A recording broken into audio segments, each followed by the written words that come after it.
Hello बच्चों, तो स्वागत है आपका हमारे यूट्यूब चैनल पे। तो कैसे हो आप सभी। आज हम पढ़ेंगे कम्युनिकेशन स्किल का बीएल कोड, जिसका है 3001 का सेकंड क्वेश्चन। पहले क्वेश्चन में हमने कंप्लीट किया था लिंग्विस्टिक किसे कहते हैं, इसका स्कोप क्या क्या है, या क्या ये साइंस है या नहीं।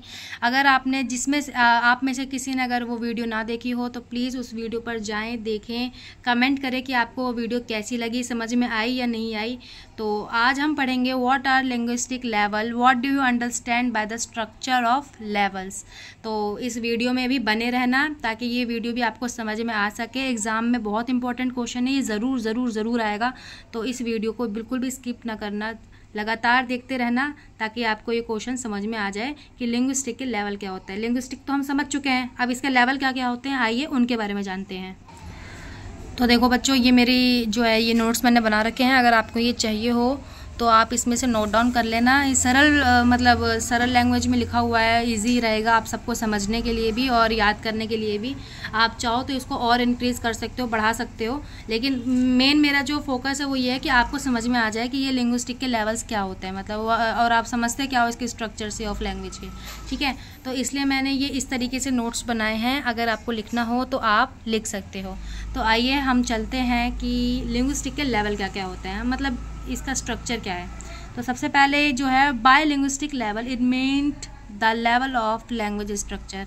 तो लिंग्विस्टिक लेवल्स का मतलब क्या है, the level of language structure. Language structure के कितने लेवल है उससे हम समझते हैं लिंग्विस्टिक लेवल। ओके, तो सबसे पहले जो ये रॉबर्ट हॉल है, इन्होंने क्या किया है, रिकमेंड किया है 3 लेवल्स। पहला फोनोलॉजी, जिसको फोनोमिक्स और फोनोटिक्स कहते हैं। दूसरा मॉर्फोलॉजी एंड सिंटैक्स। तो सबसे पहले हम पढ़ेंगे फोनोटिक्स। घबराने की ज़रूरत नहीं है, ये एडवांस तो लग रहा है मगर ये बहुत ही आसान है कि फोनोटिक्स कहते किसे हैं। स्किप मत करना, बने रहना, और हम जानते हैं कि फोनोटिक्स कैसे कहते किसे हैं। अगर ये क्वेश्चन में आ जाए तो घबराना भी मत, जो मैं समझा रही हूँ उस हिसाब से भी लिख दोगे तो आपका एकदम सही जाएगा कि फोनोटिक्स ये है। तो आइए जानते हैं फोनोटिक्स किसे कहते हैं।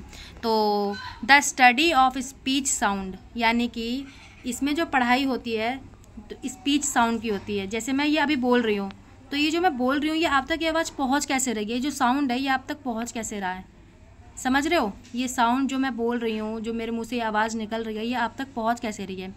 फोनोटिक्स study how the various organs of speech, यानी कि फोनोटिक्स में जो स्टडी होती है वो ये होती है कि जो हम मेरे बॉडी के जो ऑर्गन्स है, यानी कि मेरे लिप्स है, मेरा गला है, जहाँ से आवाज़ ये जनरेट हो रही है, बन रही है, डेवलप हो रही है, ये जो है ये हो कैसे रहा है, इसके बारे में ये स्टडी करता है फोनोटिक्स में।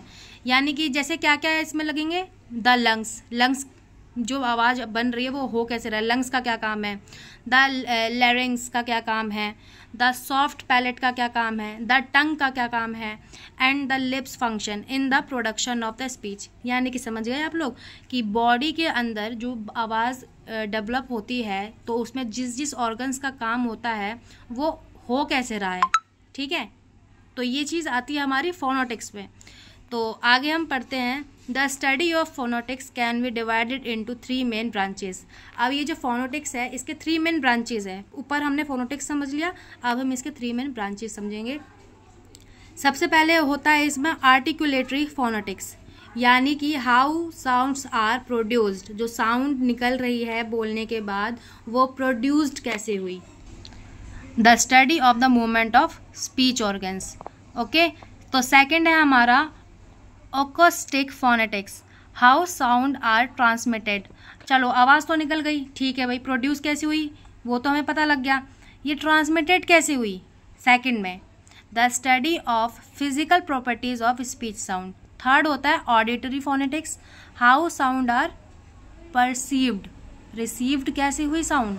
The study of hearing, okay, मतलब सामने वाला जो सुन रहा है वो सुन कैसे पा रहा है, उसके बारे में ये 3 इसकी ब्रांचेस है जिसमें हम अभी पता करेंगे कि ये होता क्या है। ओके, तो सबसे पहले हमने ये फोनोटिक्स पढ़ लिया, अब हम सेकंड पढ़ेंगे फोनोलॉजी। ये भी बहुत इंपॉर्टेंट होता है कि फोनोलॉजी किसे कहते हैं, इसमें भी कंटिन्यू समझ लेना कि क्या होता है ये।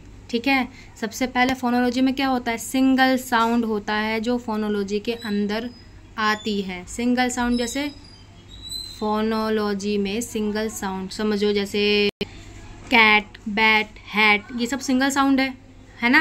तो फोनोलॉजी में क्या है, is the study of speech sound of a given language and their function with in the sound system and that language. Song नहीं होगा यहाँ पे, साउंड होगा, साउंड सिस्टम है यहाँ पे, ठीक है, सॉरी वहाँ पे गलती हो गई है।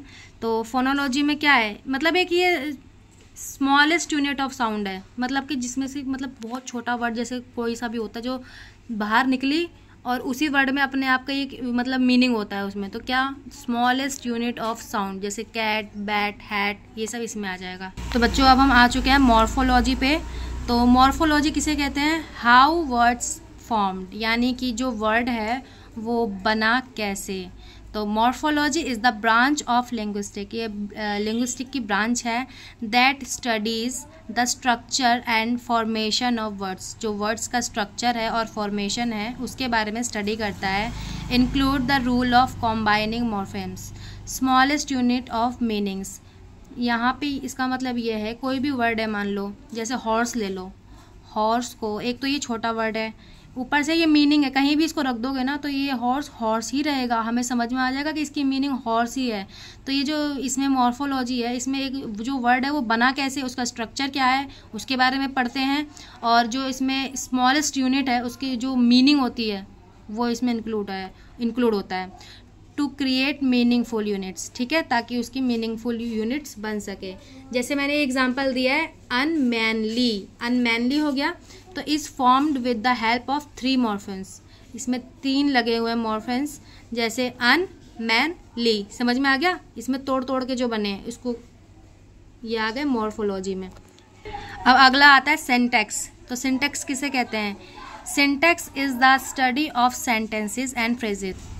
सिंटैक्स में ये होता है is the study of sentence and phrases, इसमें स्टडी करते हैं सेंटेंसेस की और फ्रेजेस की, और how people put words into the right order so that they can communicate meaningful. Okay, तो मतलब कि जो लोग हैं, जो हम लोग हैं, जो भी सेंटेंस हम बनाते हैं उसमें जो भी हम वर्ड रखते हैं वो सही तरीके से रखना होता है ताकि उसका मीनिंगफुल जो कम्युनिकेशन है वो बन पाए। और ये जो है ये ग्रामर का सेंटेंस होता है, मतलब ग्रामेटिकल एरर होता है ना, इसमें नहीं आता है वो चीज़। आपको इसमें क्या करना है, तरीके से सही जगह पे जो भी वर्ड होता है वो आपको पुट करना है। ओके, अब आ जाओ ये सिमेंटिक्स में। सिमेंटिक्स का मतलब होता है, देखो 2 तरीके के मतलब वर्ड होते हैं। एक तो ये हो गया, मतलब मैंने किसी वर्ड को बोला कि मतलब ये कैसे बताऊँ, मान लो जैसे एक वर्ड है जिसका मतलब होता है 2 तरीके से या 3 तरीके से, उसी वर्ड का मतलब 3 होता है मान लो, लेकिन उस वर्ड का मतलब जो 3 होता है ना, तो उसमें उसी के बारे में ये जो है सिमेंटिक्स स्टडी करता है। जैसे यहाँ पे लिखा हुआ है semantics is the study of meaning and its manifestation, यानी कि उसकी मीनिंग के बारे में पढ़ता है और उसके मैनिफेस्टेशन के बारे में, यानी कि और उसकी और क्या क्या उसका मीनिंग होता है उस वर्ड का, मतलब एक ही वर्ड को हम और किस किस तरीके से यूज़ कर सकते हैं, है ना। Where we study literal meaning, यानी कि उसका सही meaning and phrases and in the sentences, यानी सेंटेंस में जो वो वर्ड लिखा हुआ है जिसके और भी मीनिंग होती है उसके बारे में इसमें स्टडी होती है।